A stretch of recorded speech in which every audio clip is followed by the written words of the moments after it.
Yeah, this is a wackadoodle podcast. San Francisco could get 90% of its homeless off the streets with the country's fiercest housing speculation tax. But landlords are already fighting it tooth and nail. Even in the headline, the landlords are being made out to be villains because the city is saying, if you've got a vacant unit, we're going to tax you. Why are so many of these units vacant? Let's get into it because I've got something to say on that. Here we go. If any of you know anything about San Francisco real estate or development or construction or land development, San Francisco is one of the hardest urban markets to get a building permit to actually construct something anywhere in the world. So you may have thousands of units sitting vacant because they can't get their CO, their certificate of occupancy. They can't get their final permitting. They can't get whatever it is they need to bring that property onto the market, to put tenants in it, whatever it is. Meanwhile, the interest time clock is ticking. They don't want to hold on this stuff. They don't want to sit on this stuff. And if they're sitting on it, it might be because it's taking so damn long to get a permit. So if you wanted to hustle up that permitting process, you'd probably have fewer units on the marker, on the sitting vacant. But the bottom line is, it doesn't matter if these units are vacant. These units are not going to your homeless population. That's up to the city to build. Now, if the city wants to buy these units in various stages of development and turn them into housing for the homeless, that's the city's call. But the city's got what, $500 million budget shortfall right now, soon to be projected of $1.3 billion in the next 5 years. How many housing units do you think we're actually going to bring on? Yeah, none. Plus, you're not giving them out to whacked out drug addicts because they can't stay in housing. They're not capable of doing that. So this whole notion of, well, this would take care of 90% of the homeless population. No, it wouldn't. And that's never going to happen. And this lawsuit, or this tax, this development tax, it's not going to go through, even though it's gone through in other cities. Most cities have homeless problems and lots of vacant housing units, but everything is magnified in San Francisco. Last year, there were 7,700 people living in shelters or on the street in the city by the Bay, according to city figures. That's from a point-in-time count. Meanwhile, there were more than 60,000 vacant units at the end of 2021. Now, if you don't know this about real estate, if you've got a vacant unit, that means you're not generating income from it. Whether it's being sold, being rented out, you're not generating any income. So you're probably waiting for a permit. You're waiting for something within the process to make that happen. Now, then the flip side is if you're an investor and you want to hold your unit vacant, that is your call. It's like all these broken down cars people have in the yards. All right, we're going to assess you $100 fine for each one of those because somebody could be using that car that really needs it. If it's your stuff, it's your call to do what you want with it. Anything else is just straight up communism. Yeah, that's what it is. If you want to be a commie, go somewhere else. That's my opinion. This is according to a policy analysis from last fall, although that figure included newly built apartments and those awaiting sale. Enter the vacant home tax. They've got one up in Vancouver, British Columbia. And that has to do with you've got massive amounts of Chinese investors that never have any intention of renting out their homes. It's a long-term play for them. And they couldn't be bothered. They paid cash for these properties and they couldn't be bothered with putting tenants in there because they don't want them to get ripped apart. So they just leave them vacant. That's their call. That's, God bless America. If you want to have a home sit vacant, and you got some whiny people saying, we just need more housing. Well, the housing's there, but you got to come up with money to buy it.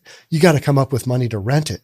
So, and what will happen is when these taxes go through, there are fewer and fewer investors who want to get into the multifamily market, just like Seattle. And so as you turn away investors from participating in a market, hey, if I get my property up and done, but it's going to take me 2 years to get my final permitting, to sell the thing or rent it out or whatever, and I got to pay a tax on top of that, I'm going to go to another city where they don't have this. And so then what happens to your rents? You've got fewer units available to rent out. Your rent goes through the roof even more. Well done, communist city. Well done, Socialist Democrats of America. This week, San Francisco formalized a voter-approved law, also known as Proposition M, to crack down on owners of multifamily units that have let them sit vacant. The law, which goes into effect in January, could push as many as 7,000 units on the market, according to city estimates. That would be literally 90% of the city's homeless getting housed. You're talking apples to oranges. These aren't units for the homeless addicts. And those folks, they don't live in houses. They live in tents because they are not able to live in real housing. This is based on the above data. Problem solved. No, you got no problem solved here. You're bringing one narrative in to mix with another narrative, neither of which go together. This could be a big deal for a city with less than 1 million that's become the face of modern fears of a 1970s style doom loop. Now you're already there. You are in the middle of your doom loop, San Francisco. How is that working out? Yeah, given its endemic homelessness, ever-present cost of living crisis, and famously dysfunctional housing market, you've got massive restraints on your supply. And when that happens, and when you're in a tech market where you've got a ton of tech employees, and now it's artificial intelligence, it's AI is coming in to rent out some of these buildings. When you've got that, you're going to have sky-high rents. That's just how this goes. You try throwing these little taxes on there. All right, so you're going to generate a little bit of tax income. It's not going to do anything for all this other crap. All you're trying to do is generate even more money in a downward market because your tax base is already shrunk because people are leaving, businesses are leaving, nobody can get housing up and running in a quick amount of time. Development, unlike Texas or Florida, where they just blow and go development, you don't have that in San Fran. So the very reason you've got such exorbitant rents is because of all this socialist crap. It's where you sit. But real estate interests are already fighting the law in state court, as they should, claiming that their right to not rent their property is enshrined in the Constitution. When do you tell us what to do? Right? When does the governing body say, you know what? We're going to no rent for people. If you've been impacted by the coronavirus, you don't have to pay rent. Landlords, we don't really give a rip what you do. I mean, this is literally what congressional entities were saying.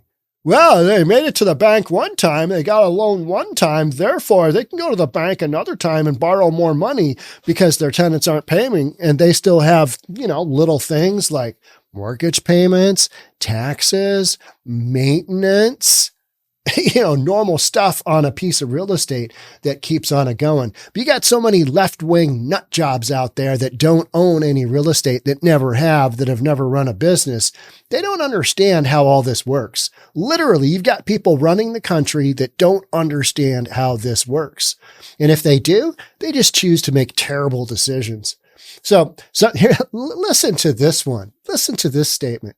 Sometimes developers have a strategy of buying buildings, removing long-time tenants, and then reselling at a profit. Oh, good Lord, they can do that? What? Is that even American making a profit when you've speculated on real estate? It's the very essence of capitalism, isn't it? And you might say, capitalism doesn't work. Yeah, maybe you should go live in another country. How about try that? How about you go live in Gaza right now? Tell me how that works out, right? In the Gaza Strip, live in the West Bank. See how that works out. It's just great here. Great here. More recently, some new constructions have failed to sell units amid a market slump, creating zombie buildings, the San Francisco Chronicle reported last month. All right, so this is Preston. Remember when Elon Musk said prison for Preston? That's this Preston. Elon Musk hates this dude because this dude is a moron. He is a moron. Sometimes developers have a strategy of buying buildings. Yes. Removing longtime tenants? Yes, because they're going to redevelop the damn thing. And you got to get people out of there before you clear a building and move on with the next set of your plans. And then they resell at a profit. If you don't make a profit, you go out of business. That's simply how real estate development goes. So if you can't figure that out, prison for Preston. I say that's a thing.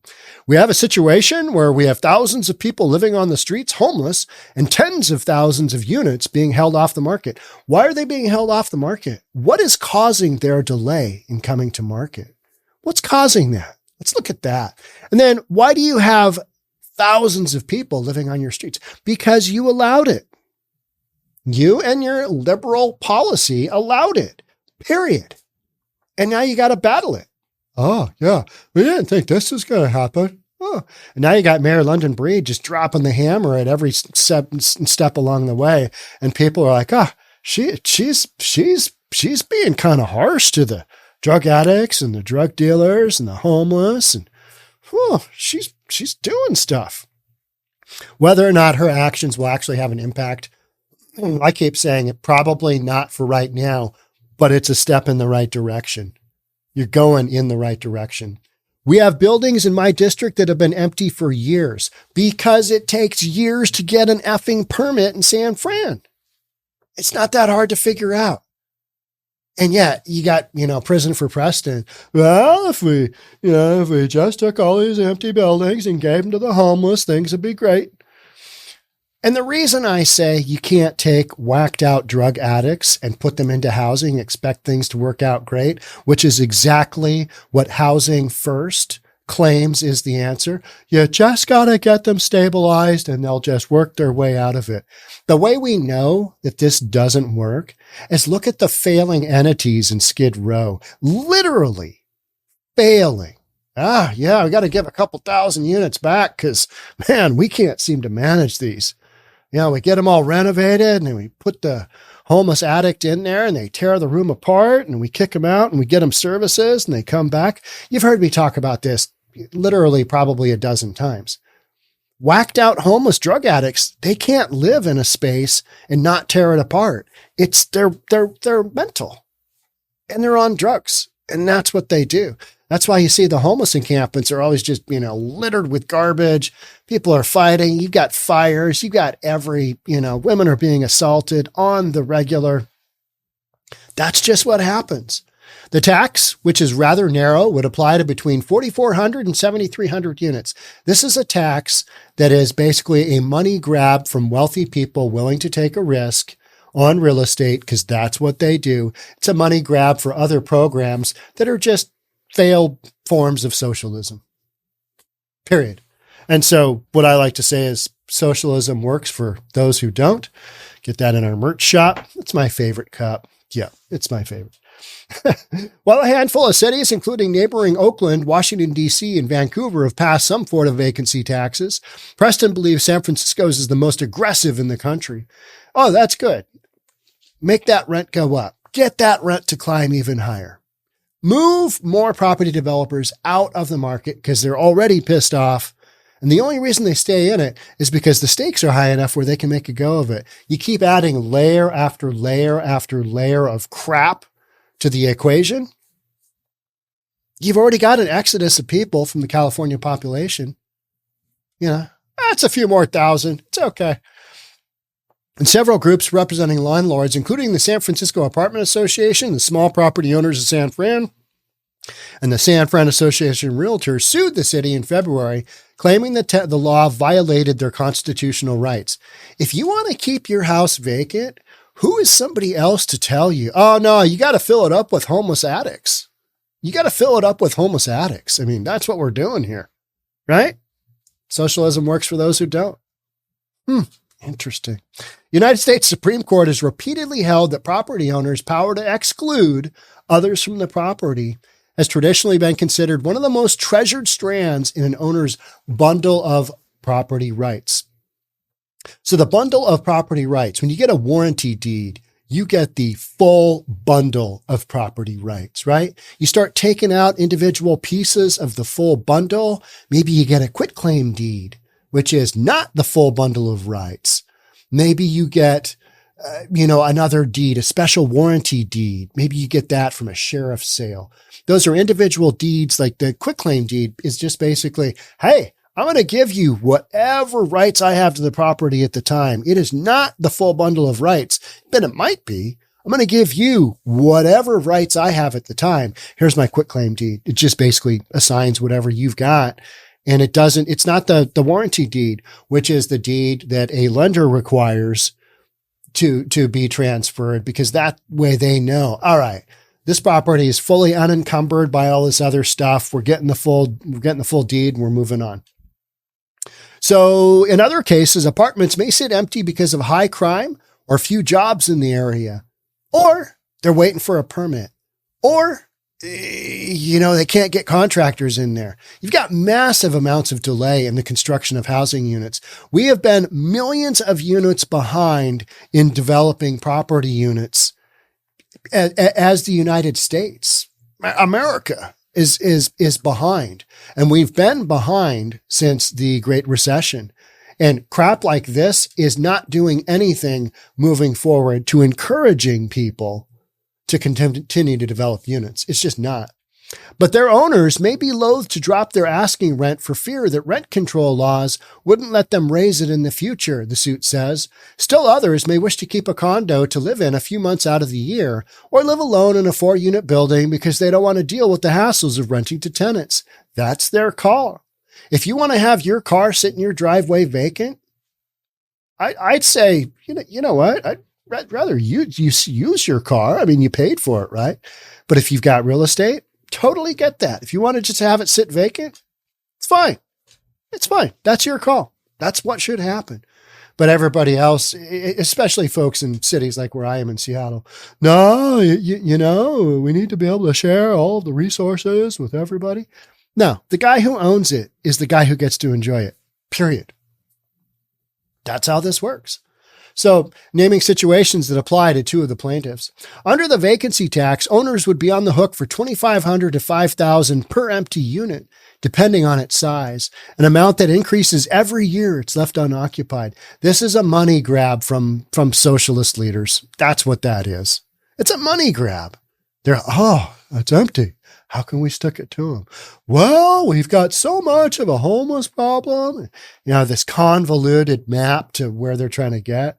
An empty building of 10 mid-sized apartments would incur a tax of $140,000 by its third year, and the amount would then be indexed to the Federal Consumer Price Index. Well, what do you think happens after that owner of the 10 mid-sized apartments pays that tax? They're going to unload that thing. Somebody's going to buy it. They're going to get rid of all the tenants, and they're going to make it into a condo. And then all the individual units are going to be sold. And then your rents go up because you've got even less housing in the housing stock. That's what happens. The tax is directed to fund affordable housing programs, Preston said. Prison for Preston said, but added that raising money is not the primary purpose of this measure.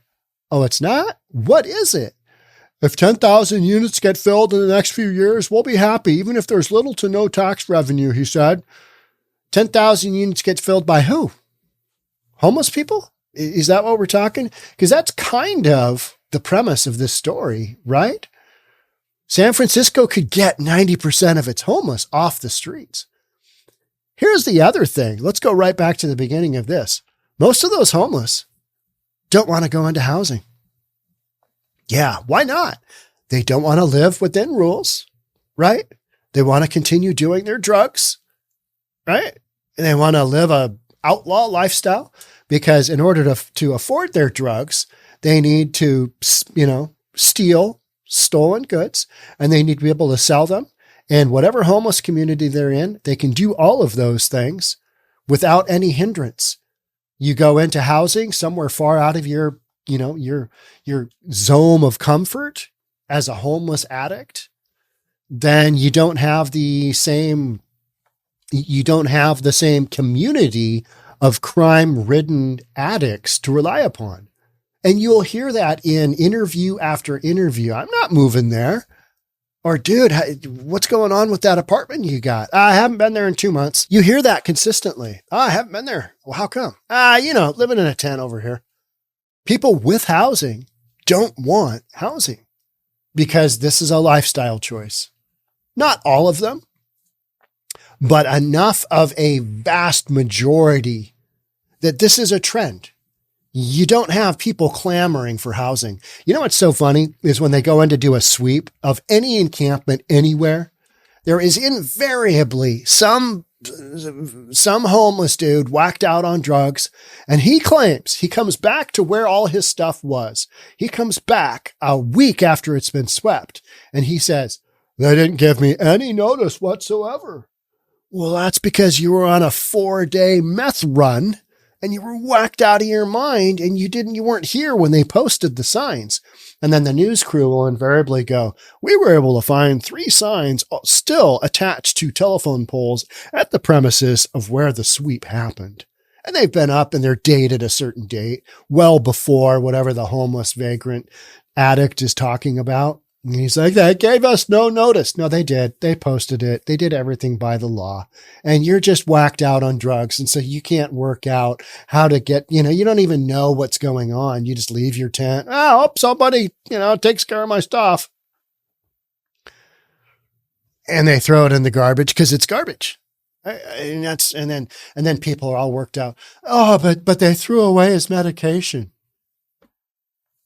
You get notices for when these encampments are going to be taken down. If you can't work out over a week or 2-week period that your encampment's going to be taken down, you probably shouldn't be sleeping in a tent in the outdoors. You know what I mean? You should probably be in treatment somewhere. But, we give these addicts the ability to do whatever they want, wherever they want. But real estate investors with hundreds of thousands, millions of dollars invested in the community, no, they got to pay a tax if they decide to let a unit go vacant. They got to pay a tax. That's just what we're doing because socialism works for those who don't. There's a lot of other stuff. There's a lot of other arguments to be made to this whole side. But your out of control housing, this is how you get out of control housing prices. You start with a limited stock, which is what Seattle has, which is what Portland has, which is what San Fran has. You go west in all these cities, you run into the ocean. You go east, you run into mountainous territory, right? You run into the high desert and then the other side of the mountains. So you've got geographically constrained areas, and then you throw on a bunch of liberal nonsense and constriction of how you develop things. And that's how you get super expensive housing. Is it the developer's fault? No, they're actually trying to build stuff. But here's the other thing. They're going to build stuff that makes money because you've got to make a profit in order to keep feeding your family and keep that business going, right? If you don't have profit, boom, you're done. No more houses for the community. Done. So what it dictates is that those units are going to be sold for the highest and best use, whatever that might be. And it's typically not developing them to turn them into housing for the homeless addicted population. Yeah, that's not the highest and best use. If the city wants to come along and dictate that's what they're going to buy up units, that's the city's call. And if building owners like the Silver Cloud here in Bellevue or the La Quinta Inn in Kirkland want to sell to the city or the county and turn them into, denizens of homeless depravity, then that's their call. And the good citizens in the areas have to kind of fight back and know that drugs, prostitution, crime is going to enter your neighborhood. And that's just what's going on. But this whole notion of they're making a profit, therefore we're going to tax them if they decide to keep their units vacant, that's some nonsense. That's some real nonsense. Even if BlackRock decides to buy up thousands of housing units, that's their call. I'm not saying it's necessarily right, but that's their call. If they've got the capital to do it, And in most of the markets that I cover, BlackRock is not. They're not rocking Seattle. They're not rocking Portland by the numbers. They're not rocking, majority of these markets because the numbers don't work for them. In other areas, yeah, they're having an impact. But at the end of the day, you can't say, well, they're a big corporate entity, so we got to have a different set of rules for them than the individual investor. You just can't do that. It's not what we're doing. So one of the things that I always focus on is if you want housing prices to come down, you need to put more units into the marketplace. And none of these communities that are suffering from outrageous housing costs, they're not going in that direction. In fact, like this article states, they're going in the other one. They just don't realize how that they're doing that because socialism works for those who don't. All right. That's it for me on this one. Thanks so much for being here. I'll catch up with you in the next one. Bye for now.